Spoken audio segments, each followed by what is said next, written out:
Welcome to Infinite Novel. Dive into epic alternate realities. All rights to original creators.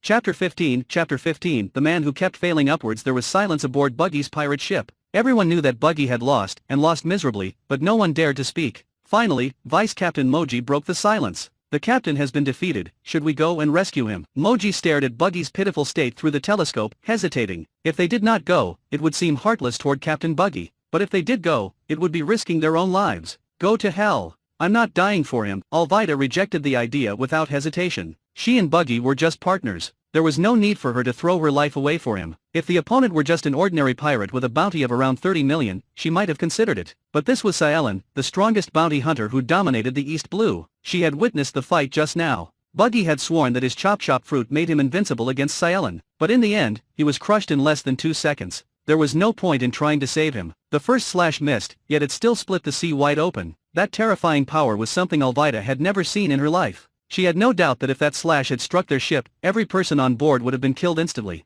The second strike showed not only brute strength but also incredible swordsmanship. Buggy's body had been divided into at least 70 or 80 pieces, scattered in every direction. With a single swing, Cealan had struck every piece to the ground. That level of precision alone proved him a true monster even among swordsmen. We must have faith in Captain Buggy's abilities. I'm sure he'll escape on his own. Kabeji put on a serious face, as if he truly believed in Buggy's strength. While he remained loyal to Captain Buggy, there was no chance he would risk his life to rescue him. Cealan's strength was simply too terrifying. Kabeji was already trembling just watching from a distance. If he got any closer, he would probably collapse before Cealan even made a move. Yes, we must trust in Captain Buggy. The other pirates quickly echoed Kabeji's words. Cealan was so terrifying that just looking at him any longer felt like certain death. Captain Buggy was strong. He could surely handle this by himself. Their rescue would only get in the way. Moji breathed a sigh of relief. After all, he valued his own life. On the Wind Rider. Cealan, are you going to turn him in for the bounty? Nami pointed at Buggy, who now looked like a dead dog lying on the deck. In her eyes, this was no longer the infamous Buggy the Clown. This was 15 million berries in prize money. Buggy raised his head and glared at Nami with grief and anger. She had stolen all his treasure just a few days ago, and now she wanted to cash him in for a bounty. This vicious woman was too cruel. Well, let me think about it. Cealan scratched his head, clearly feeling some frustration. Buggy was really a troublesome one. He had been a trainee with the Roger Pirates, and he also had ties to one of the current 4 emperors, red-haired Shanks. But most importantly, Buggy had the legendary skill of absurd luck. From the very start, he had been standing at the peak. Just like Shanks, he had been a trainee on Roger's ship. He had eaten the chop fruit, but somehow believed the fruit was holding him back. Cealan could only laugh at that. If Buggy was weak, it was not the fruit's fault. The chop fruit was undeniably a powerful paramecia-type devil fruit. How could a fruit that even Roger's crew acknowledged be useless? Buggy became the nightmare of all swordsmen without much effort. If he had taken the time to develop his abilities, perhaps even reaching awakening like Doflamingo, he could have been a high-tier combatant among the 7 warlords of the sea. Buggy not only had an impressive background, but his later achievements were just as ridiculous. He enjoyed a peaceful life in the East Blue for years, living comfortably. Then he went to the Grand Line and, without improving his strength at all, became one of the 7 warlords of the sea, thanks entirely to the Navy's overestimation. When he arrived in the New World, his strength still hadn't improved, yet he somehow became one of the 4 emperors. The Cross Guild, founded by Crocodile and Mihawk, was practically handed over to him. With the help of those 2, Buggy's bounty skyrocketed from 15 million berries to 3.189 billion berries. Truly the perfect example of failing upwards. Buggy, get out of the East Blue and head to the Grand Line. After thinking it over for a while, Cealan finally made his decision. If he turned Buggy in now, he would only get 15 million berries, which would increase his synchronization progress by just 0.15%. But if he let Buggy grow, there was a chance he could eventually reach the 3.189 billion bounty. That would boost synchronization progress by nearly half in one go. Alright. Nami was a bit disappointed, but she still followed Cealan's decision. After all, he was the one calling the shots. Really? You're really letting me go? Buggy's eyes widened in disbelief. He had thought this was the end for him, but now there was a glimmer of hope. Despite being beaten into a swollen mess, he actually felt a bit grateful. Of course. I always keep my word. Cealan gave him a steady look. He wasn't the type to break a promise. No problem. I'll definitely go. Buggy slapped his chest, trying to look sincere. But in his heart, he was cursing. Only an idiot would actually head to the Grand Line. The East Blue was easy pickings. The Navy here was weak, and the loot was plentiful. Buggy loved it here. Once Cealan left for the Grand Line, Buggy would claim the East Blue for himself. Cealan, he's lying. Let's just turn him in for the bounty. Nami could tell at a glance that Buggy had no intention of following through. A guy like him would never be honest. Hey, don't slander me like that. I'm a man of my word. Buggy glared at Nami, trying to look as honest as possible. In his heart, though, he was laughing. He fully admitted to being a compulsive liar. There was no way he was going to the Grand Line. Back when Luffy had beaten him, he had still tried to make a comeback. But now that this terrifying Cealan had appeared in the East Blue, he knew the Grand Line would be even worse. In short, not even a dog would go to the Grand Line. Buggy looked at Cealan, his expression full of hope. He knew this terrifying man held his fate in his hands. I always keep my word. If I say I'll let you go, then I'll let you go. Cealan stroked his chin, staring at Buggy for a moment. I don't think you have the guts to lie to me. Before Buggy could respond, an intense wave of killing intent locked onto him. Buggy's body stiffened immediately. He couldn't even resist. This pressure, it was monstrous. Completely unstoppable. Cold sweat poured down Buggy's face, and all the little schemes he had vanished from his mind. Cealan grabbed him by the hair, positioning him properly. Then, without warning, he raised his giant sword high and swung down with full force. The wind pressure from the swing surged around Buggy, and he could feel death approaching. Buggy's face twisted in horror. Hadn't Cealan just said he would let him go? This strike would definitely kill him. In a panic, Buggy instinctively tried to activate his devil fruit ability. Don't move. If you move, you'll die. Cealan's calm voice made Buggy freeze completely, abandoning all resistance. The moment the giant sword struck him, Buggy thought he saw his grandmother waving at him. Under Cealan's terrifying strength, Buggy was sent flying through the air like a rag doll. Wah-ah-ha! Buggy screamed at the top of his lungs as tears poured down his face. Really, provoking Cealan had been the worst decision of his life. This cursed East Blue was no place for him anymore. He, the great Buggy the Clown, was going to the Grand Line. Buggy's body shot through the air like a comet, aimed directly at the Buggy pirate ship, still floating over 1,000 meters away. Bang! Nice! Home run! Watching the pirate ship shake violently from Buggy's impact, Cealan nodded with satisfaction. Chapter 16, Investment on the Buggy pirate ship. Many crew members looked at Buggy, and their bodies seemed to ache just from watching. Too miserable. Far too miserable. Beaten half to death, flung over 1,000 meters, even smashing into the mast. If it had been an ordinary person, there would be nothing left of them by now. It was only because of the monster physique common among pirates that Buggy could still speak at this point. Damn you, Kabeji, you useless bastard. Buggy collapsed on the deck, cursing. You analyzed everything so seriously, but it was all complete nonsense. Kabeji had confidently claimed that Cealan wouldn't be there, and that even if he was, Buggy's chop fruit meant he had nothing to fear. But in the end, all of it had been false, and Buggy had been beaten nearly to death. Tell me the truth. Are you trying to get me killed so you can take over my pirate crew? Buggy glared at Kabeji suspiciously. Right now, Kabeji really looked like a traitor. Captain Buggy, how could I ever harm you? Kabeji was full of grievance. Even if he had 10 mouths, he couldn't explain his way out of this. How could anyone have predicted that Cealan would suddenly change ships, or that they would be unlucky enough to run right into him? And who would have thought that Cealan would be so terrifyingly strong? The chop fruit was supposed to be the natural counter to swordsmanship, yet it had been completely useless against Cealan. Captain Buggy, Cealan is way too scary. Let's just stop being pirates. Looking at Buggy's miserable state, Moji hugged his lion Richie tightly, his face pale with fear. This was supposed to be the great pirate era. Why was there such a terrifying bounty hunter like Cealan? This wasn't piracy. This was torture. Who wouldn't tremble at the sight of him? If you ask me, we should just disband. Alvida couldn't help but sigh. What was the point of being a pirate anymore? Sailing was supposed to be about freedom and adventure. But now, with Cealan around, every day felt like walking on a tightrope. They were lucky Cealan had let them go this time. But what about next time? What nonsense are you all talking about? I'm going to the Grand Line. Buggy's face filled with determination. He had made up his mind. Cealan had swung 3 swords, and each one had brought him to the brink of death. Ignore Cealan's warning? He, Buggy, really would die. You're seriously going to the Grand Line? Are you insane? The other pirates stared at Buggy like he had completely lost his mind. He had almost died here in the East Blue. Going to the Grand Line would just be suicide. If you're afraid, why are you even a pirate? I am Buggy the Clown, a man even Cealan had to acknowledge. Buggy raised his head stubbornly, refusing to show weakness in front of his crew. Captain, did you hit your head too hard? When did Cealan acknowledge you? The crew looked at each other. They couldn't believe what they were hearing. He had been beaten senseless and still dared to brag like this? Of course he did. No pirate has ever escaped from Cealan before. But I did. Isn't that recognition? He recognized my potential and gave me the chance to venture into the Grand Line. We'll meet again at the top and fight once more. Buggy spoke so passionately that even he almost believed it himself. The crew fell silent. Somehow, they actually began to believe Buggy's nonsense.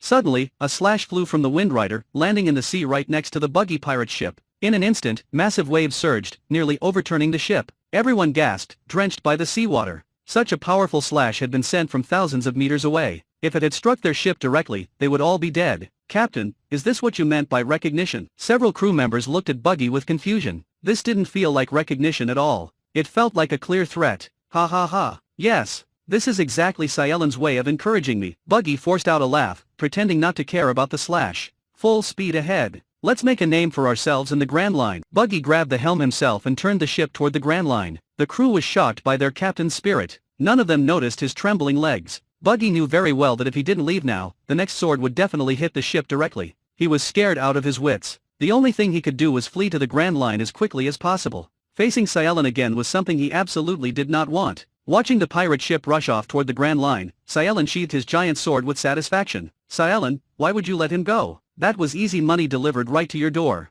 Nami looked puzzled. Buggy was so weak, and the bounty was 15 million berries. Catching him would have been effortless. That kind of money was a huge sum in the East Blue. Well, he was a trainee in Roger's pirate crew. He also has deep ties to red-haired Shanks of the Four Emperors. Cealan couldn't help feeling the situation was a little absurd. Buggy was such a useless clown. How did he end up connected to those kinds of people? And his connections didn't stop there. Silver's Rayleigh, the Dark King, and even Whitebeard's crew had ties to Buggy. Everyone said red-haired Shanks was the one who had the power of the face fruit. But in truth, Buggy was even more worthy of that title. This was a man who, with no real strength, became one of the Four Emperors purely through connections and sheer dumb luck. With a background like his, we have to handle things carefully. Nami nodded in agreement. No matter how useless Buggy seemed, anyone tied to the Four Emperors was not to be taken lightly. Surely, even Cealan would show some respect to red-haired Shanks. Why do you think that? There's no one on this sea I'm afraid to face. Cealan rolled his eyes at Nami. Did he look like the kind of person who would back down? What I mean is, Buggy might be worth more if we let him grow a little. Nami quickly adjusted her words.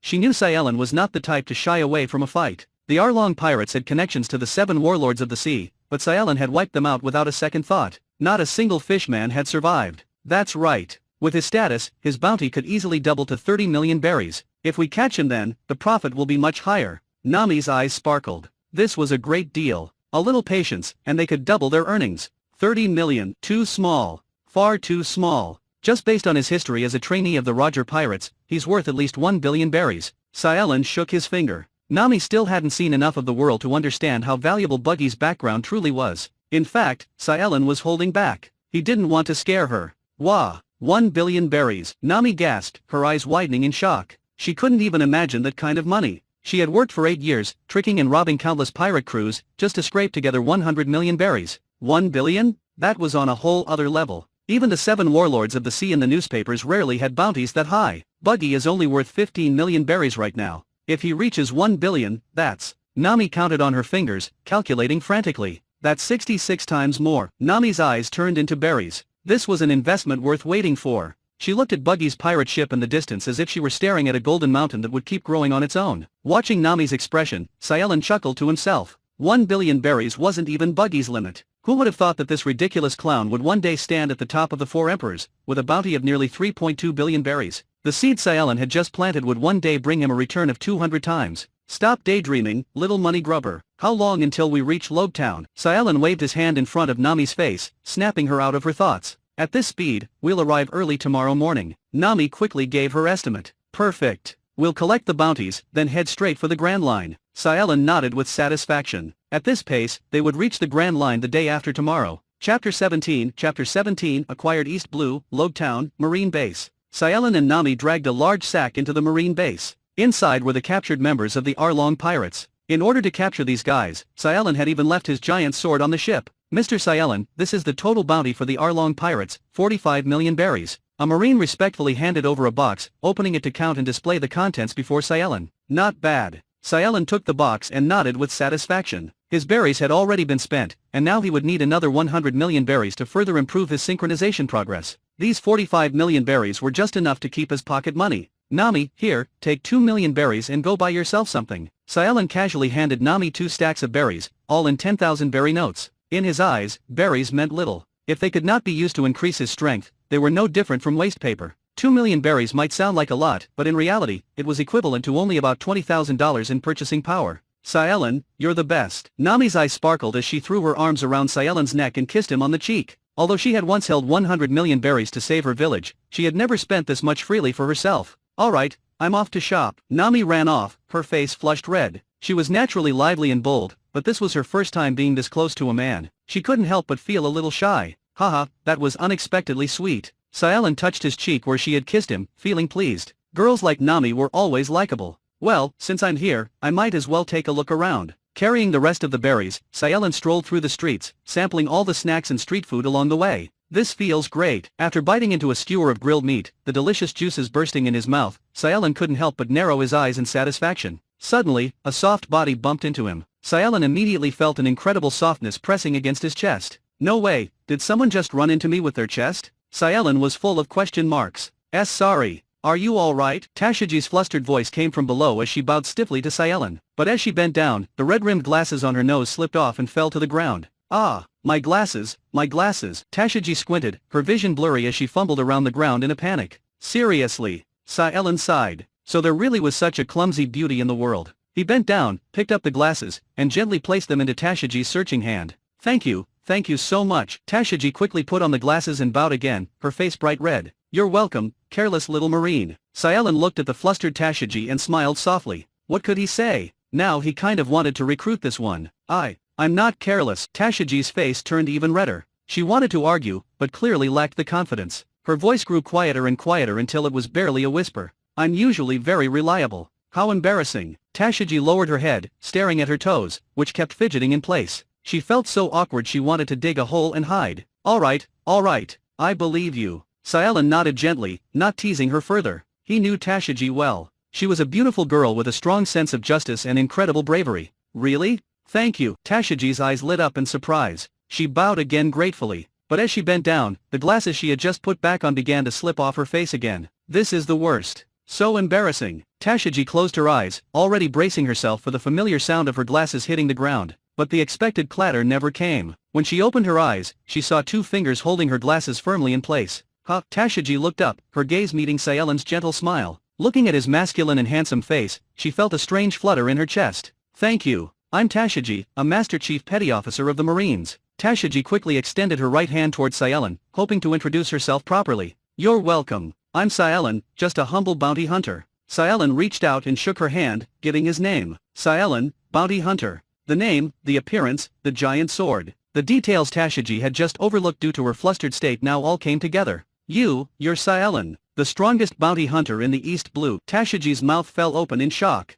The man she had just bumped into on the street turned out to be the legendary strongest bounty hunter in the East Blue. From the moment Cealan had steadied her glasses, she had sensed he was no ordinary man, but she had never expected that he was the one making headlines across the entire sea. So I'm that well known among the Marines. Cealan chuckled, a bit surprised that even someone from Marine headquarters had heard of him. Of course. Every Marine in the East Blue knows your name. The East Blue Commodore personally gave orders to try and recruit you into the Navy. Tashiji looked at Cealan sincerely. It was clear she also hoped he might one day become a comrade in arms. Forget it. I'm not interested in being tied down. Cealan shook his head. After all, he hadn't come to this world to work for someone else. With strength like his, why work under others when he could build his own force? What a shame. I thought maybe we could fight side by side. Tashiji's face showed genuine regret. She had read the newspapers and knew just how terrifying Cealan's strength was. Meeting him in person, seeing how gentle and charismatic he was, only deepened her respect. She couldn't even imagine how reassuring it would be to have someone like him as a comrade. Then why not join my crew instead? We can fight together that way. Cealan smiled as he extended an invitation. The Navy wanted to recruit him? Well, he wanted to recruit from the Navy too.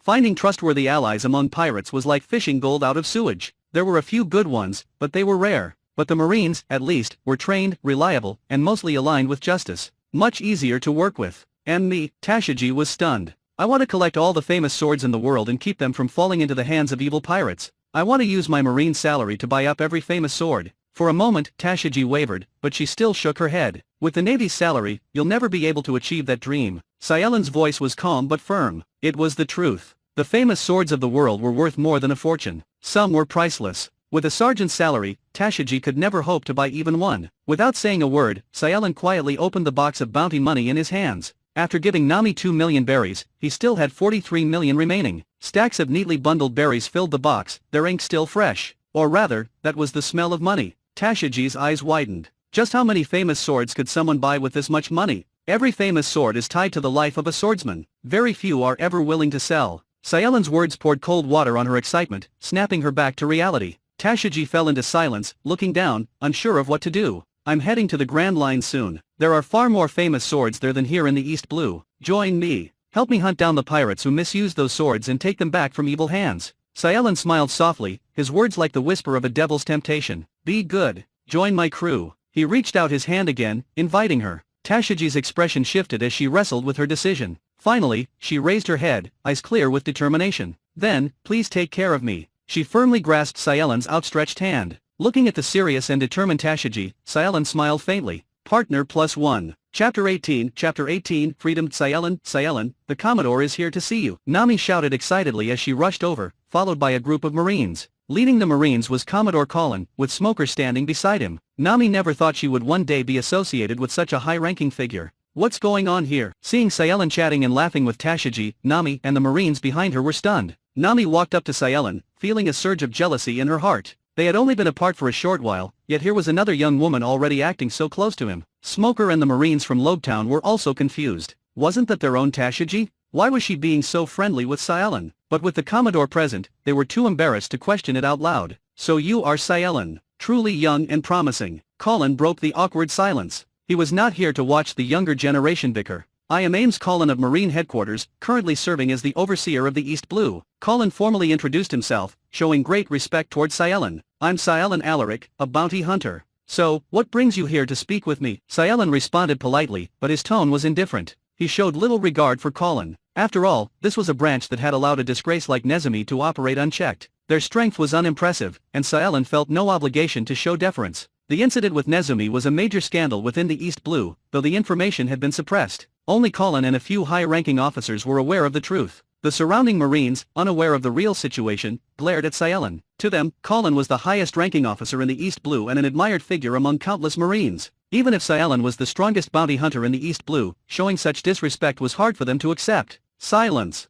Don't embarrass yourselves, Smoker shouted through clenched teeth, cigar smoke curling around him. He could not stand his subordinates acting so recklessly. As the Marine stationed at Lobetown and a headquarters colonel, he knew exactly why Cealan had come to speak with Cealan. Like Cealan, he had no desire to become enemies with Cealan over a disgrace like Nezumi. Cealan calmly glanced around, and the restless Marines instantly quieted. Like a lion surveying its territory, his mere gaze silenced the weaker beasts. Even Cealan and Smoker felt a subtle pressure in their hearts. This was the presence of a true powerhouse. Nami and Tashiji, standing beside Cealan, felt their bodies shiver involuntarily under the weight of his aura. Goosebumps rose on their skin. At that moment, the meaning of the strongest bounty hunter in the East Blue became even clearer to everyone present. No matter where he stood, Cealan's strength commanded respect. Mr. Cealan, we have no hostile intentions. Cealan withstood the pressure and raised his hands in a gesture of peace. He was glad he had come in person. A man like Cealan deserved this level of attention. If you have something to say, get to the point. My time is valuable. Cealan's tone was cold. He was already growing impatient with this unexpected interruption from the Marines.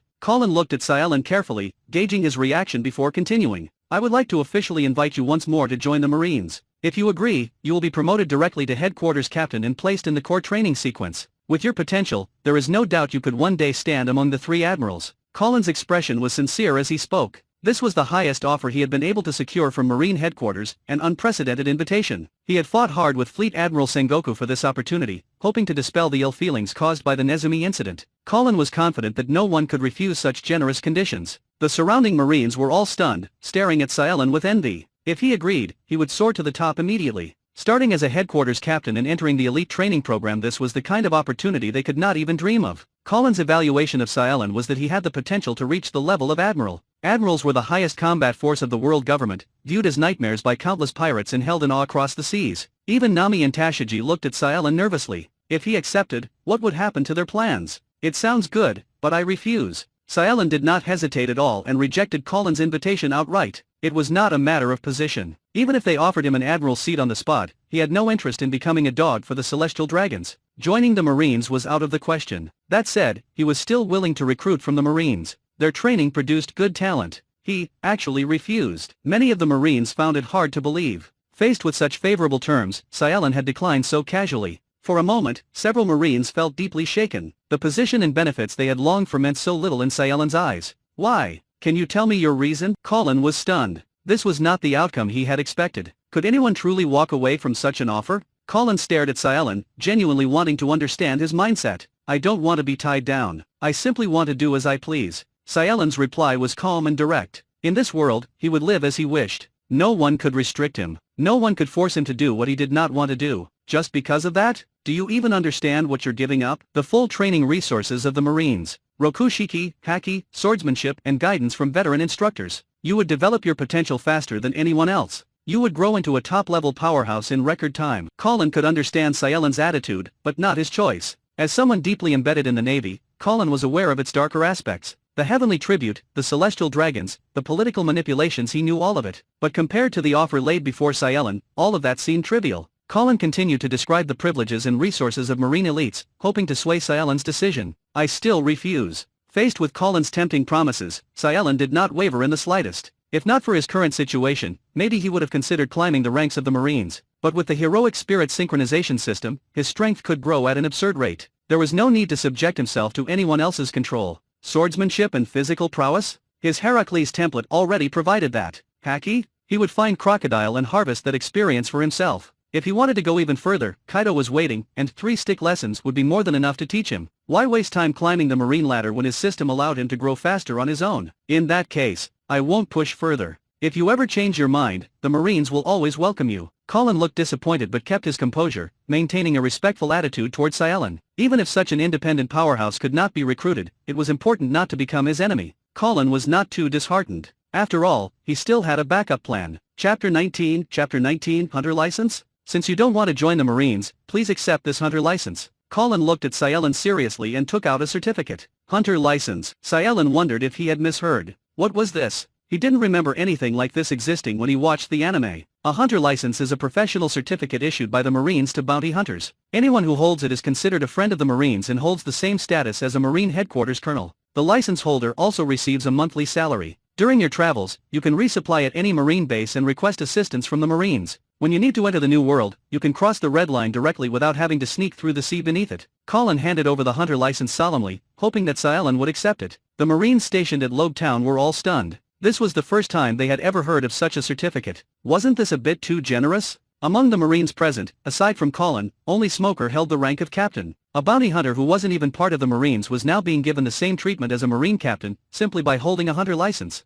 If not for Cealan's reputation and Cealan's authority, the Marines might have questioned this openly on the spot. Cealan understood their frustration, but there were always exceptions in the world. Some people deserved special treatment. This Hunter License was part of Cealan's backup plan, a special certificate prepared specifically for Cealan. Before this, the Marines had never issued anything like it. Until Cealan appeared, bounty hunters had never been considered important in the East Blue. It was difficult to hunt pirates there, and bounty hunters were not seen as deserving of such recognition. To qualify for this certificate, one would need the strength of at least a vice admiral and also maintain a friendly relationship with the Marines. In other words, this license was tailor-made for Cealan. With requirements this strict, the Marines had no intention of ever issuing a second one. This sounds great. What are the conditions? Cealan was in no rush to accept the Hunter License. After all, there is no such thing as a free lunch. Other than maintaining a friendly relationship with the Marines, there are no additional conditions. Cealan was very straightforward. This license was simply meant to establish a good relationship with Cealan and avoid making him an enemy. There was no other choice.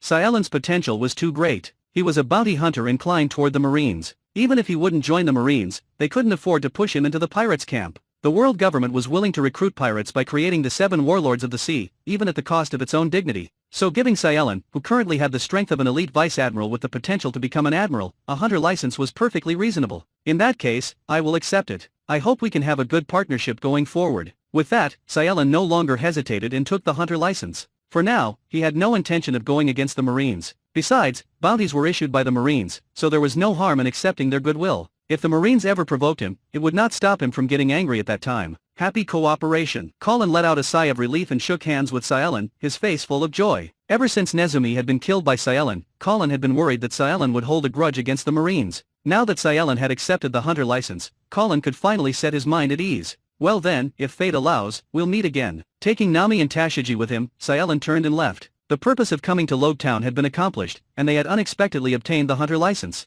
It was time to set sail again. As Cealan and his group walked away, Cealan, relieved of a great burden, also left with a smile. After the 2 main figures were gone, the previously tense Marines suddenly became restless. Captain Smoker, I want to be a bounty hunter too. A Marine spoke up quietly, clearly envious of the treatment Cealan had received. He had served in the Marines for 5 years and still hadn't made it to lieutenant. Cealan didn't even join the Marines, yet he was immediately treated like a colonel. The difference in treatment left him frustrated. Yeah, I want to be a bounty hunter too. We're also hunting pirates. Why does he get treated so well? Other Marines joined in, their eyes full of envy and dissatisfaction. Blinded by the idea of the hunter license, they could no longer see their own limitations. Shame on you. Think before you speak. Smoker looked at the group of Marines with disgust. Do you even understand how strong Cealan is? And what about your own strength? Just now, you were frozen in fear under his gaze. Now you're bold enough to talk big? Captain Smoker, we can't accept this. We want special treatment too. The Marines shouted back, their faces red with anger.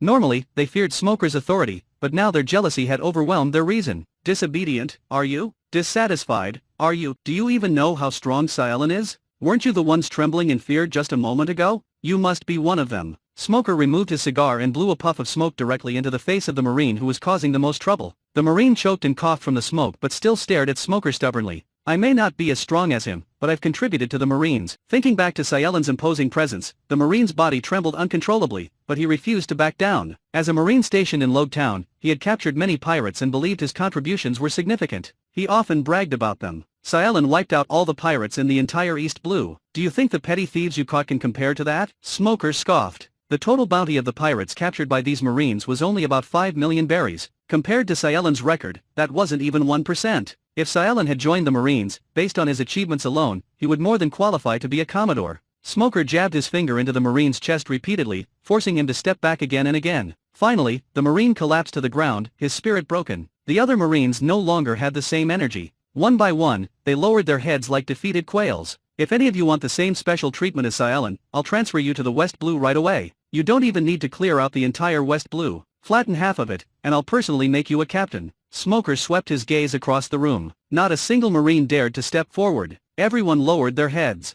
After being scolded by Smoker, they finally came to their senses. Who was Cealan? His power was so great that even Colin came in person to recruit him. His achievements were recognized throughout the entire East Blue. And who were they? Even if all of them joined forces, they still wouldn't be able to defeat him. The pirates they had captured couldn't even compare. How could they possibly expect the same treatment as Cealan? Smoker looked around at the silent Marines, deeply disappointed. If even one of them had the courage to step forward, Smoker would have respected him and focused on training him. Unfortunately, not a single one did. Smoker sneered silently. Compared to Cealan, who had the ambition to reject the Marines' offer and sail into the Grand Line on his own, these men lacked even the basic courage and resolve. Yet they dared to dream of special treatment. Ridiculous. At that moment, Smoker seemed to understand why Cealan had refused to join the Marines. With garbage like Nezumi and these weak-willed Marines around, how could they ever achieve anything great? Without even glancing at them again, Smoker turned and walked away to rest. Chapter 20 Reverse Mountain. If we hit 1000 PS before the end of this week, I will drop 5 extra bonus chapters. The next day at noon, the sun was high in the sky. At the training ground of the Lode Town Marine Base, Smoker was training as usual. Strange, why didn't that foolish woman show up today? Smoker habitually lit a cigar. Tashiji, who usually practiced swordsmanship on the training ground, had not appeared all day. It wasn't that he had any special feelings for Tashiji, but that foolish woman was one of the few Marines he acknowledged. Wait, wasn't she following Cealan yesterday? Smoker took a deep puff of his cigar and blew out a large smoke ring. Now that he thought about it, he hadn't seen Tashiji at all since Cealan left yesterday. Could that foolish woman have been tricked by someone? No, I have to go bring her back. Smoker put out his cigar and was just about to leave when he noticed a Marine hesitantly standing nearby. Captain Smoker, this is Master Chief Petty Officer Tashiji's resignation letter. The Marine handed him a piece of paper, his hands trembling. Smoker unfolded the letter. Captain Smoker, thank you for your care. Please don't worry about me. I have joined Cealan's crew to search for more famous swords. I am truly sorry for the trouble I've caused you in the past. I hope that the next time we meet, you will have been promoted to Commodore. Also, please stop smoking. It's bad for your health. The letter was short, the handwriting rushed and sloppy, as if written in a hurry. My assistant was kidnapped. Smoker lit another cigar, took a deep breath, and forced himself to stay calm. Though Tashiji was foolish, she was someone whose sense of justice Smoker recognized and one of his few friends. He really couldn't figure out how Tashiji could have been lured away. In less than half a day, Cealan had somehow managed to take his assistant. Tashiji, you're far too easy to fool. Forget it. I just hope you'll be safe. Smoker gave up the idea of going after Tashiji. This was her choice. As a friend, the only thing he could do was wish her well in achieving her dream. That guy Cealan, he should be trustworthy, right? Thinking about Cealan's strength and the good reputation he usually had, Smoker felt a little more at ease. In front of Reverse Mountain, aboard the Wind Rider. After departing from Lode Town yesterday morning and sailing for a full day, the Wind Rider finally arrived at Reverse Mountain. This was the last hurdle before entering the Grand Line. Reverse Mountain was a strange and dangerous place. The powerful ocean currents of the four seas converged here, pushing the seawater against gravity and forcing it upward. With this current, ships could ride the flow up Reverse Mountain and enter the Grand Line. But if the ship wasn't handled properly, it would crash into the Red Line, leading to shipwreck and death. So this is Reverse Mountain? The seawater is actually flowing upward, amazing. Tashigi stared at the rising seawater in wonder.